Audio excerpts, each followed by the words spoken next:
കാസർഗോഡേക്ക് പോയാൽ കാസർഗോഡ് കാലിക്കടവിലെ MDMA കേസിൽ ഒരാഴ്ച പിന്നിട്ടിട്ടും വിശദമായ അന്വേഷണത്തിലേക്ക് കടക്കാതെ പോലീസ് പ്രതികളെ കസ്റ്റഡിയിൽ വാങ്ങി ചോദ്യം ചെയ്യാൻ അപേക്ഷ നൽകിയിട്ടില്ല. നൈജീരിയൻ ലഹരി ഇടപാട് ബന്ധമടക്കം നിർണായക വിവരങ്ങൾ പുറത്തുവന്നിട്ടും വിശദമായ അന്വേഷണത്തിലേക്ക് പോലീസ് കടന്നിട്ടില്ലെന്നാണ് ആക്ഷേപം. പ്രതികളിൽ ഒരാളായ മുഹമ്മദ് ഹുസൈന് മുഖ്യമന്ത്രി VD സതീശനുമായുള്ള ബന്ധം പുറത്തുവന്നതോടെ അന്വേഷണം അട്ടിമറിക്കപ്പെടുന്നുവെന്നാണ് പ്രതിപക്ഷത്തിന്റെ ആരോപണം.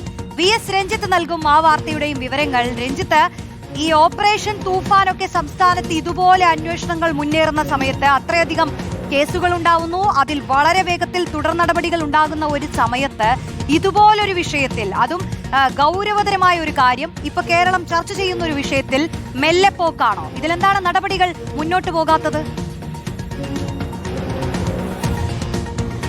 രോഷ്നി, ഈ ചോദ്യം സ്വാഭാവികമായിട്ടും ഉയരുന്ന ഒരു ചോദ്യമാണ്. കാരണം ഈ കേസുമായി ബന്ധപ്പെട്ട് ഇതിലെ പ്രധാനപ്പെട്ട പ്രതിയായിട്ടുള്ള ഹുസൈൻ മുഖ്യമന്ത്രിയുമായിട്ടുള്ള ചിത്രങ്ങളൊക്കെ പുറത്തു വന്ന സാഹചര്യത്തിൽ സ്വാഭാവികമായിട്ടും ആളുകൾക്കൊരു സംശയം ഉണ്ടാവും, ഇത്ര ഉന്നതതല ബന്ധമുള്ള ഒരു കേസ് അട്ടിമറിക്കാനുള്ള സാധ്യതയില്ലേ എന്നുള്ളത്. അപ്പോൾ ആ കേസിന്റെ അന്വേഷണത്തിൽ പോലീസ് കുറച്ചുകൂടി ജാഗ്രത കാണിക്കേണ്ടതാണ്. കാരണം ഈ കേസിനകത്ത് ഇപ്പോൾ 7 ദിവസം കഴിയാറാവുന്നു, ഒരു കസ്റ്റഡി അപേക്ഷ ഇതുവരെ കൊടുത്തിട്ടില്ല. ഈ പ്രതികളെ കസ്റ്റഡിയിൽ വാങ്ങി ചോദ്യം ചെയ്ത് ഇതിന്റെ വിശദമായ വിവരങ്ങളിലേക്ക് പോലീസിന് തെളിവെടുപ്പ് ഉൾപ്പെടെ നടത്താനുണ്ട്. അപ്പോൾ അത്തരം കാര്യങ്ങളിലേക്ക് കസ്റ്റഡി അപേക്ഷ കൊടുത്തിട്ടില്ല. ഇതിലിപ്പോൾ നൈജീരിയൻ ബന്ധം ഉൾപ്പെടെ നമ്മൾ ഇന്നലെ പുറത്തുവിട്ടു. ഈ പ്രതികൾക്ക് നൈജീരിയയുമായിട്ടുള്ള കണക്ഷൻ, ഇവർ MDMA കൊണ്ടുവന്നതുമായിട്ടുള്ള ബന്ധപ്പെട്ട വിവരങ്ങൾ, അതിന്റെ ട്രാക്കും ഒക്കെ കൊണ്ടുവന്നു കഴിഞ്ഞു. പക്ഷേ അതിൽ കസ്റ്റഡി അപേക്ഷ വാങ്ങി തെളിവെടുത്ത് മൊഴിയെടുത്ത് അതാണല്ലോ അന്വേഷണത്തിന്റെ ഒരു പുരോഗതി എന്ന് പറയുന്നത്. പക്ഷെ അങ്ങനെ ഒരു പുരോഗതി അന്വേഷണത്തിൽ വരുന്നുണ്ട് എന്നുള്ള രീതിയിൽ ഒരു ചലനം ഉണ്ടാവുന്നില്ല എന്നുള്ളതാണ്. പോലീസ് പറയുന്ന ഉള്ളിൽ ചില തെളിവ് ശേഖരിക്കുക എന്നുള്ളതാണ്. തെളിവ് ശേഖരിക്കുക എന്ന് പറഞ്ഞാൽ ഈ പ്രതികളിൽ നിന്ന് MDMA കണ്ടെടുത്തിട്ടുണ്ട്, ഇനി വേണ്ടത് ഇത് എവിടെ നിന്ന് കൊണ്ടുവന്നു, ഇത് ആരാണ് എത്തിച്ചു കൊടുക്കുന്നത്, ഇതിന്റെ ഫണ്ടിങ് എന്താണ്, ഇതിനൊക്കെ കസ്റ്റഡി അപേക്ഷ കൊടുത്ത് പ്രതികളെ ചോദ്യം ചെയ്യുക എന്നുള്ളതാണ്.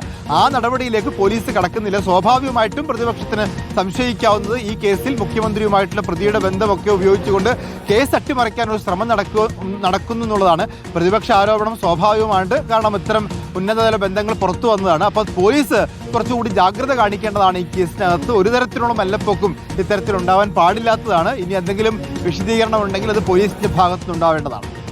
VS രഞ്ജിത്താണ് വിവരങ്ങൾ നൽകിയത്. എന്തായാലും ഈ വിഷയത്തിൽ പ്രതിപക്ഷത്തിന്റെ ആരോപണങ്ങൾ അടക്കം ഉയരുകയാണ്. എന്തുകൊണ്ട് തുടർ നടപടികളില്ല എന്നുള്ളതാണ് ചോദ്യം.